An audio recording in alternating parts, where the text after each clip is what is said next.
Matthew, what is the matter? Matthew, are you sick?" It was Marilla who spoke, alarm in every jerky word.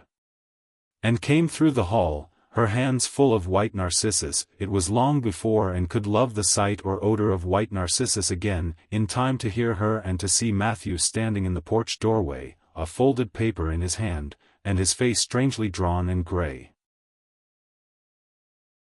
Anne dropped her flowers and sprang across the kitchen to him at the same moment as Marilla.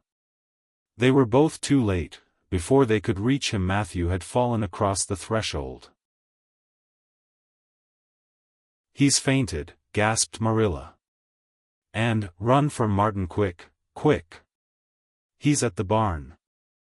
Martin, the hired man, who had just driven home from the post office, started at once for the doctor, calling at Orchard Slope on his way to send Mr. and Mrs. Barry over. Mrs. Lynde, who was there on an errand, came too. They found Anne and Marilla distractedly trying to restore Matthew to consciousness. Mrs. Lynde pushed them gently aside, tried his pulse, and then laid her ear over his heart. She looked at their anxious faces sorrowfully, and the tears came into her eyes. "Oh, Marilla," she said gravely. "I don't think we can do anything for him." "Mrs. Lynde, you don't think you can't think Matthew is," and could not say the dreadful word. She turned sick and pallid. "Child, yes, I'm afraid of it. Look at his face. When you've seen that look as often as I have, you'll know what it means." And looked at the still face, and there beheld the seal of the great presence. When the doctor came, he said that death had been instantaneous and probably painless, caused in all likelihood by some sudden shock. The secret of the shock was discovered to be in the paper Matthew had held and which Martin had brought from the office that morning. It contained an account of the failure of the Abbey Bank. The news spread quickly through Avonlea, and all day friends and neighbors thronged Green Gables and came and went on errands of kindness for the dead and living. For the first time shy, quiet Matthew Cuthbert was a person of central importance. The white majesty of death had fallen on him and set him apart as one crowned.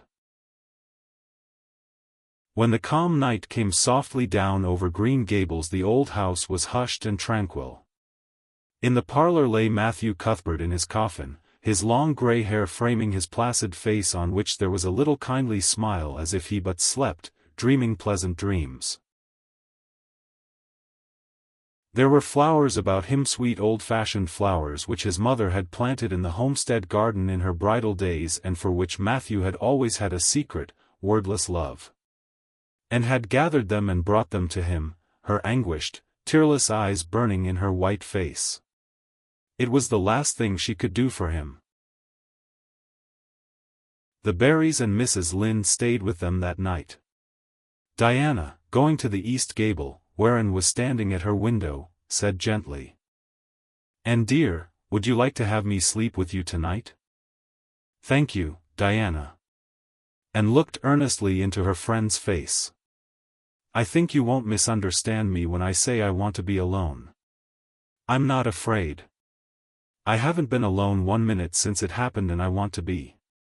I want to be quite silent and quiet and try to realize it. I can't realize it. Half the time it seems to me that Matthew can't be dead, and the other half it seems as if he must have been dead for a long time, and I've had this horrible dull ache ever since." Diana did not quite understand. Marilla's impassioned grief, breaking all the bounds of natural reserve and lifelong habit in its stormy rush, she could comprehend better than Anne's tearless agony. But she went away kindly, leaving Anne alone to keep her first vigil with sorrow. And hoped that the tears would come in solitude. It seemed to her a terrible thing that she could not shed a tear for Matthew, whom she had loved so much and who had been so kind to her, Matthew who had walked with her last evening at sunset and was now lying in the dim room below with that awful peace on his brow. But no tears came at first, even when she knelt by her window in the darkness and prayed, looking up to the stars beyond the hills. No tears, only the same horrible dull ache of misery that kept on aching until she fell asleep, worn out with the day's pain and excitement. In the night she awakened, with the stillness and the darkness about her, and the recollection of the day came over her like a wave of sorrow. She could see Matthew's face smiling at her as he had smiled when they parted at the gate that last evening. She could hear his voice saying, my girl that I'm proud of." Then the tears came and wept her heart out. Marilla heard her and crept in to comfort her. There, don't cry so, dearie. It can't bring him back. It isn't right to cry so. I knew that today, but I couldn't help it then. He'd always been such a good, kind brother to me, but God knows best. Oh, just let me cry, Marilla, sobbed Anne. The tears don't hurt me like that ache did. Stay here for a little while with me and keep your arm round me so. I couldn't have Diana stay. She's good and kind and sweet, but it's not her sorrow, she's outside of it, and she couldn't come close enough to my heart to help me. It's our sorrow, yours and mine. Oh, Marilla, what will we do without him? We've got each other, Anne. I don't know what I'd do if you weren't here, if you'd never come. Oh, Anne, I know I've been kind of strict and harsh with you maybe, but you mustn't think I didn't love you as well as Matthew did, for all that. I want to tell you now when I can. It's never been easy for me to say things out of my heart, but at times like this it's easier. I love you as dear as if you were my own flesh and blood, and you've been my joy and comfort ever since you came to Green Gables.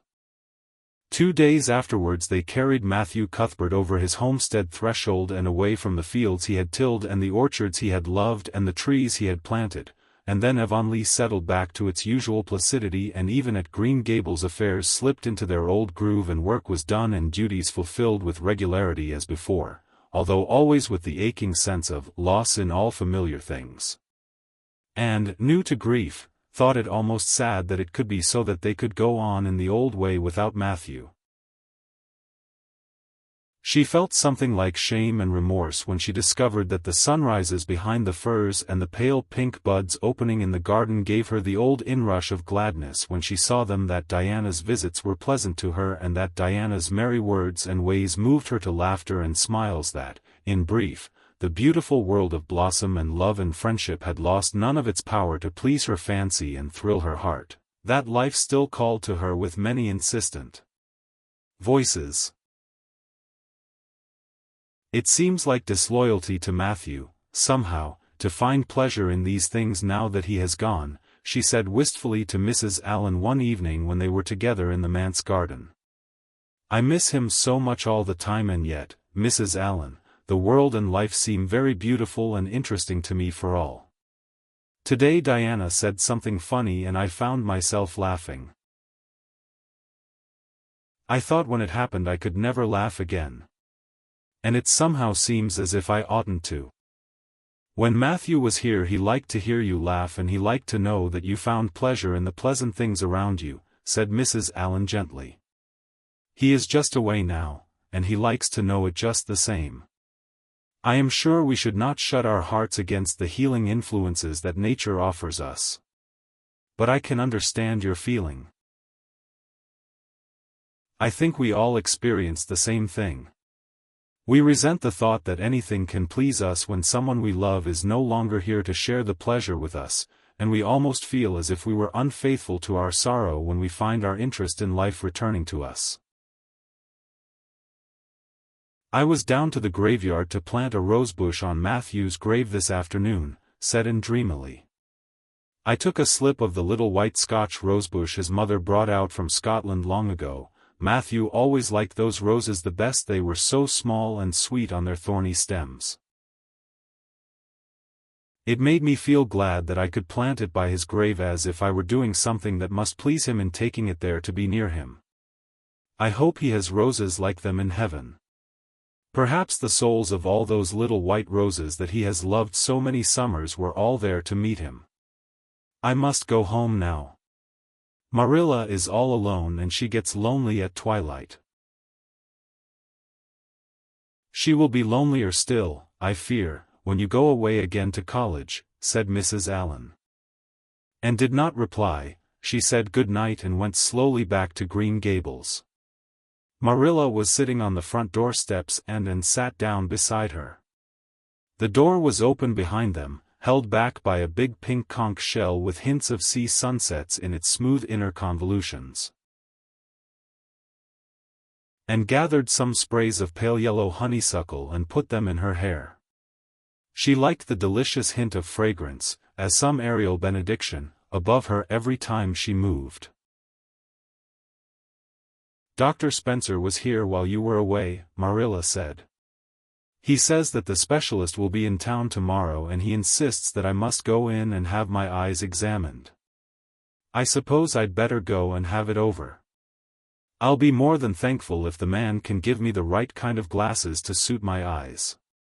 You won't mind staying here alone while I'm away, will you? Martin will have to drive me in and there's ironing and baking to do. I shall be all right. Diana will come over for company for me. I shall attend to the ironing and baking beautifully. You needn't fear that I'll starch the handkerchiefs or flavor the cake with liniment. Marilla laughed. What a girl you were for making mistakes in them days, Anne. You were always getting into scrapes. I did used to think you were possessed. Do you mind the time you dyed your hair? Yes, indeed. I shall never forget it, smiled Anne, touching the heavy braid of hair that was wound about her shapely head. I laugh a little now sometimes when I think what a worry my hair used to be to me, but I don't laugh much, because it was a very real trouble then.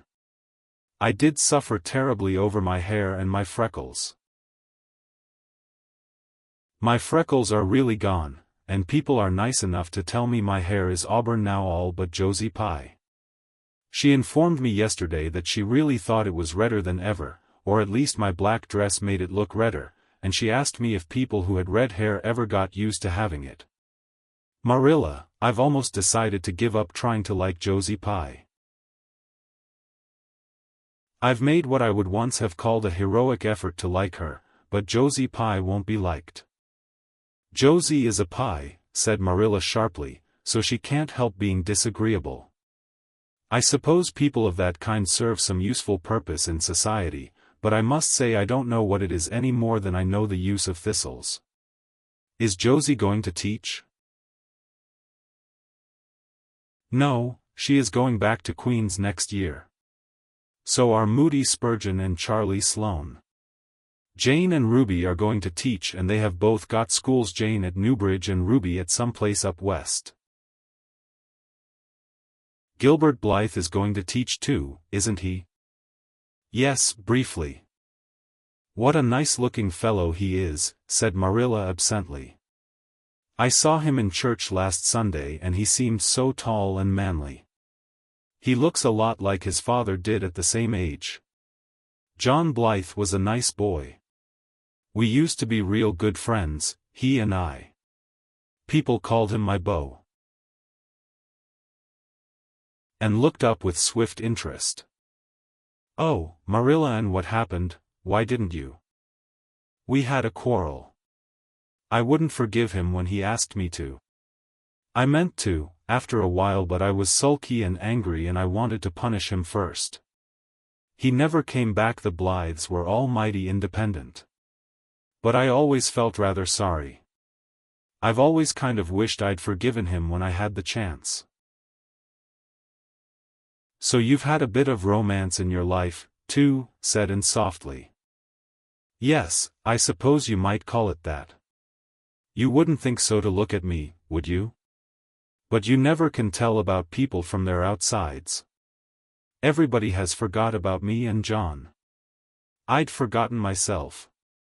But it all came back to me when I saw Gilbert last Sunday.